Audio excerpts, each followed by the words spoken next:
Hello बच्चा लोग। बाबू आज हम लोग ना स्पर्मेटोजेनेसिस पढ़ेंगे। ठीक है बच्चा, आइए देखते हैं स्पर्मेटोजेनेसिस को। बेटा ये देखिए, ये ना बेटा सेमनीफेरस ट्यूब्यूल्स का लाइनिंग है। ठीक है बेटा, इसमें दो तरह का सेल होता है, स्पर्म ओहो जर्म सेल या स्पर्मेटोगोनिया जिसको बोलते। देखो ये पूरा का पूरा बेटा जर्म सेल है। क्या है बेटा? जर्म सेल या स्पर्मेटोगोनिया। और ये जो देख रहे हो बेटा, ये सर्टोली सेल है। ओके बाबू, ठीक है। अब देखो बेटा, ये जो है ना अपना पहले नंबर को मेंटेन करेगा। मान लो ये टोटल नंबर 10 में है, ठीक है बेटा, और इससे स्पर्म बन गया तो इसका नंबर तो कम हो जाएगा ना बेटा। तो ये माइटोसिस करके क्या करता है ना, देखो number of spermatogonia maintain by mitosis. तो बेटा माइटोसिस करके ना अपना नंबर को पहले मेंटेन करता है। ठीक है, और मेंटेन करता है उसके बाद जब प्यूबर्टी एज स्टार्ट होता है ना बाबू, जब प्यूबर्टी एज स्टार्ट होता है तो ये डेवलप करता है। ठीक है, और क्या बनाएगा? Primary spermatocyte. ठीक है, ये देख लो आप। देखो ये बेटा जर्म सेल का लेयर है बेटा, सेमनीफेरस ट्यूब्यूल्स का लेयर है, और इसमें जर्म सेल है पूरा। माइटोसिस किया, नंबर बढ़ा लिया। अब क्या किया? प्यूबर्टी एज में डेवलप किया और क्या बनाया बाबू? Primary spermatocyte. गौर से देखिए, प्राइमरी स्पर्मेटोसाइट। बाबू इसका प्लॉइडी लेवल क्या है? अभी डिप्लॉयड है ये। जब मियोसिस 1 होगा ना तो दो तरह का हैप्लॉइड सेल बनाएगा। ठीक है, जिसको बोलेंगे सेकेंडरी स्पर्मेटोसाइट। क्या बोलेंगे बाबू? Secondary spermatocyte. ठीक है, अब ये सेकेंडरी स्पर्मेटोसाइट भी बेटा मियोसिस 2 करेगा और क्या बना देगा? स्पर्माटिड बना देगा। स्पर्माटिड देखो, एक स्पर्मेटोगोनिया था, यह जर्म सेल था, डेवलप किया, क्या बनाया? Primary spermatocyte. और इसमें मियोसिस 1 हुआ, क्या बना बेटा? सेकेंडरी स्पर्मेटोसाइट्स बना। ठीक है, और फिर इसमें मियोसिस 2 हुआ, क्या बना बाबू? 4 स्पर्माटिड बना। एक सेल से बाबू 4 स्पर्माटिड बना। अब एक चीज़ और देखोगे आप यहाँ पे। ठीक है, ये जो स्पर्माटिड है ना मैच्योर होता है और कन्वर्ट होता है स्पर्म या स्पर्मेटोजोआ में। इस प्रोसेस को ना स्पर्मियोजेनेसिस करते। देखो ये सेल कन्वर्ट हो गया स्पर्म में, इसको क्या बोलते हैं? स्पर्मियोजेनेसिस। जिस प्रोसेस से ये मैच्योर और कन्वर्ट होता है ना बाबू, उसको क्या बोलते हैं? स्पर्मियोजेनेसिस बोलते हैं। ठीक है बच्चा, एक बार और आप देखना चाहोगे तो एक बार और मैं बता दिया रहा हूँ। इधर देखो बेटा, ये सेमनीफेरस ट्यूब्यूल था। ठीक है, इसमें दो तरह का सेल है, एक जर्म सेल या स्पर्मेटोगोनिया और एक सर्टोली सेल। ठीक है बेटा, ये जर्म सेल क्या करता है? मैच्योर होता है और अपना नंबर मेंटेन करता है। माइटोसिस करके क्या बना दिया? प्राइमरी स्पर्मेटोसाइट्स बना दिया। लेकिन ये कब होगा बेटा? प्यूबर्टी एज पे। ठीक है, अब ये प्राइमरी स्पर्मेटोसाइट क्या किया बेटा? मियोसिस 1 किया और क्या बना दिया? Secondary spermatocytes.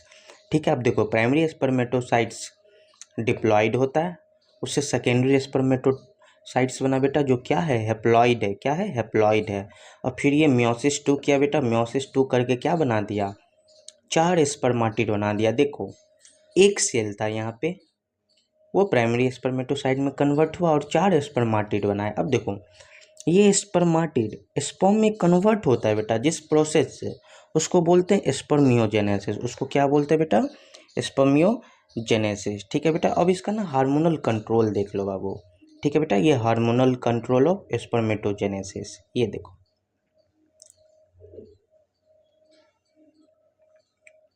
बेटा, जो हाइपोथैलेमस है ना, जब प्यूबर्टी एज पे कोई मेल जाता है तो वो जीएनआरएच सेक्रेट करता है। ठीक है बेटा, ये जीएनआरएच क्या करता है ना, इंटीरियर पिट्यूटरी पे जाता है और बोलता है कि बाबू एलएच और एफएचएस रिलीज करने का टाइम आ गया है। ठीक है, अब ये इंटीरियर पिट्यूटरी क्या करता है? एलएच रिलीज करता है। ये एलएच क्या करता है? अपना उद्देश्य खोजता है कि हमको जाना कहाँ है, तो एलएच लेडिक सेल के पास गया और लेडिक सेल से क्या किया? एंड्रोजन सेक्रेट करवाया बाबू, जो मेल सेक्स हार्मोन है। इसमें मेनली टेस्टोस्टेरोन होता है बेटा, जो मेल सेक्स हार्मोन होता है। ठीक है, अब ये टेस्टोस्टेरोन क्या करता है ना बाबू? Promotes division of spermatogonia. और आप देखे भी कि स्पर्मेटोगोनिया में डिवीजन हो रहा था, कौन सा? माइटोसिस। क्यों हो रहा था बेटा? अपना नंबर को मेंटेन रखने के लिए। ठीक है बेटा, और तो और स्पर्मेटोसाइट में भी होता है बेटा। ठीक है, स्पर्मेटोसाइट में भी डिवीजन कराता है, कौन सा? मियोसिस 1 और मियोसिस 2। ठीक है, मतलब टोटली ये क्या करता है बेटा? Help in spermatogenesis. ठीक है, अब एक चीज़ और, मान लो कि बेटा टेस्टोस्टेरोन ज़्यादा बन रहा है, अब बॉडी को उसकी ज़रूरत नहीं है, तो फिर क्या होगा? निगेटिव फीडबैक देगा ये टेस्टोस्टेरोन किसको, हाइपोथैलेमस को, कि भैया रुक जाओ, अब जो है जीएनआरएच बनाना कम करो, टेस्टोस्टेरोन ज़्यादा बन रहा है। ठीक है बेटा, और तो और यहाँ पे भी एक्ट करेगा इंटीरियर पिट्यूटरी पे डायरेक्टली, भैया एलएच बनाना बंद कर दो, ज़रूरत नहीं है। ठीक है बाबू, ये निगेटिव फीडबैक है, समझ गए आप। अब आओ यहाँ पे बाबू, इंटीरियर पिट्यूटरी से एफएचएस भी रिलीज हुआ, ये कहाँ जाएगा, किससे मिलने जाएगा, सर्टोली सेल से मिलने जाएगा, और क्या करेगा वहाँ जाके, बोलेगा भैया वक्त आ गया, एबीपी बनाओ, इनिबिन बनाओ और स्पर्म मैच्योरेशन फैक्टर बनाओ। ठीक है, ये एबीपी क्या है बाबू, ये एबीपी ना बाबू एंड्रोजन बाइंडिंग प्रोटीन होता है। ठीक है, अब मानो लेडिक सेल टेस्टोस्टेरोन बना दिया, तो बना दिया तो वो तो ब्लड में फ्यूज होकर पूरा बॉडी में चल जाएगा बेटा, जाना भी चाहिए, मसल्स वगैरह ग्रोथ करवाएगा, बोन वगैरह स्ट्रॉन्ग करेगा, लेकिन टेस्टीज में ना बेटा टेस्टोस्टेरोन का लेवल बहुत ज़्यादा हाई चाहिए, बॉडी के रिस्पेक्ट में 50 to 100 टाइम्स एकदम ज़्यादा चाहिए। ठीक है, तो उस कंसंट्रेशन को मेंटेन कौन करेगा, एबीपी, वो टेस्टोस्टेरोन से बाइंड करके टेस्टिस में ही उसको लॉक रखेगा टेस्टोस्टेरोन को, कि भैया बाहर जाओ लेकिन बहुत कम मात्रा में जाओ, मुझे तुम्हारी ज़रूरत है, तुम पास में रहो। ठीक है, आओ अब ये इनहिबिन बेटा, मान लो ये सारा फैक्टर बहुत ज़्यादा बना दिया, दिक्कत होगा, बॉडी को ज़रूरत नहीं है, तो ये इनहिबिन क्या करेगा, इंटीरियर पिट्यूटरी पे जाएगा, बोलेगा भैया एफएचएस बनाना कम करो, ज़रूरत नहीं है। यही निगेटिव फीडबैक हो गया इनहिबिन का। आइए ये देखिए स्पर्म मैच्योरेशन फैक्टर, बेटा ये क्या करेगा, ये ना स्पर्म को मैच्योरेशन टर्म ही लगा है, मतलब मैच्योर करवाएगा, तो बेटा ये स्पर्मियोजेनेसिस कराता है। ठीक है, स्पर्मियोजेनेसिस आपको बताए थे, स्पर्मियोजेनेसिस क्या होता है, स्पर्माटिड जब कन्वर्ट होता है किस में, स्पर्म में, उसको क्या बोलते हैं, स्पर्मियोजेनेसिस बोलते हैं। आइए ख़त्म कहानी इसका, अब ये पढ़ते हम लोग, नोट में क्या है, after spermiogenesis sperm head become embedded in the Sertoli cell, बेटा एनसीईआरटी का लाइन है ये, release of sperm from seminiferous tubules called spermiation.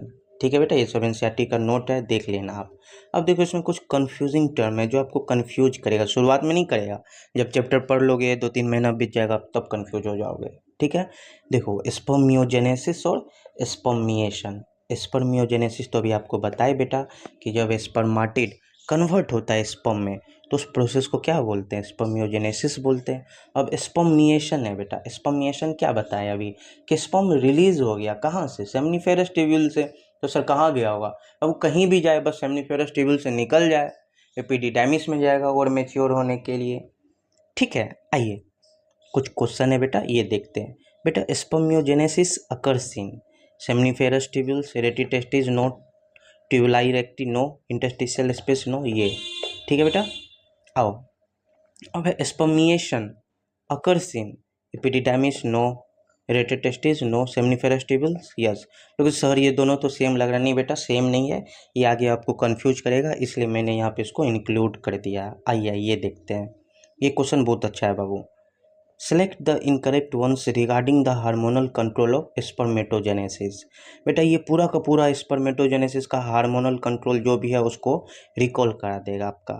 पहला देखो, FSS act on Sertoli cell and secrete some factor which help in spermiogenesis, बिल्कुल सही है बेटा, एफएचएस सर्टोली सेल पे एक्ट करता है और कुछ फैक्टर रिलीज करता है जो स्पर्मियोजेनेसिस में हेल्प करता है। आओ GnRH act on anterior pituitary and secrete to gonadotropin, LH और एफएचएस, ये भी बिल्कुल सही है बेटा। FHS act on Leydig cell and stimulate synthesis and secretion of androgen, नहीं बेटा गलत है, ये गलत हो गया बेटा। एलएच एक्ट करता है किस पे, लेडिक सेल पे, और क्या रिलीज कराता है, एंड्रोजेन, जो मेनली एंड्रोजेन टेस्टोस्टेरोन वो रिलीज करता है, ये गलत है, और हम लोग को गलती खोजना बेटा, आंसर सी हो जाएगा। अब आओ spermatogenesis start at the puberty due to, अब बताओ स्पर्मेटोजेनेसिस प्यूबर्टी पे ही क्यों रिलीज हुआ, क्योंकि मैंने आपको बताया था कि जीएनआरएच रिलीज होगा प्यूबर्टी के एज पे। आओ the secretion of growth hormone releasing hormone increasing significantly, गलत।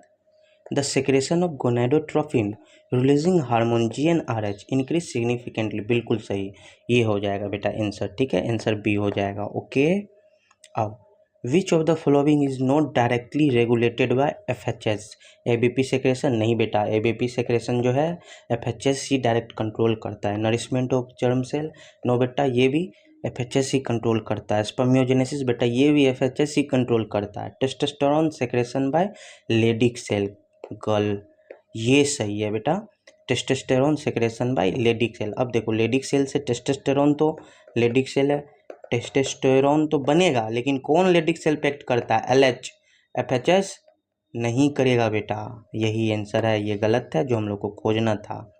ठीक है बाबू, आइए बाबू ये क्वेश्चन आप देखोगे, ठीक है, आपके लिए लाया हूँ, ये PYQ भी है। ये देखो, spermatogenesis refers to formation of spermatid from spermatocytes. B में देखो, transformation of spermatid into spermatozoa, release of sperm from seminiferous tubules, formation of spermatozoa from spermatogonia. दूसरा क्वेश्चन देखो बेटा, which hormone act on Sertoli cell and stimulates spermatogenesis? LHS act करेगा, FHS act करेगा, कि testosterone act करेगा या oestrogen act करेगा? ये आप बताओगे। कौन बताएगा? आप बताओगे। आओ, in human male meiosis begin in spermatogonia, primary spermatocyte, secondary spermatocyte या स्पर्माटिड। ठीक है, ये देखो, during spermatogenesis the cells that undergoes first meiotic division, spermatogonia, primary spermatocytes, secondary spermatocytes या स्पर्माटिड। ठीक है बेटा, ये सारा क्वेश्चन एक बार आप अच्छे से देख लेना, कमेंट में बता देना क्या आप इसे समझे हो अभी तक। देखते हैं किनका किनका सही होता है। और बेटा एक चीज़ और रिक्वेस्ट है, NCERT में स्पर्मेटोजेनेसिस पढ़ लेना एक बार अच्छे से बेटा, ठीक है। उसके बाद जो क्वेश्चन जहाँ से बनाना हो बनाओ, और यही हम बोलेंगे कि टॉपिक वाइज या चैप्टर वाइज पे उतना ज़्यादा फोकस नहीं करो, पूरा का पूरा सिलेबस पे फोकस करो।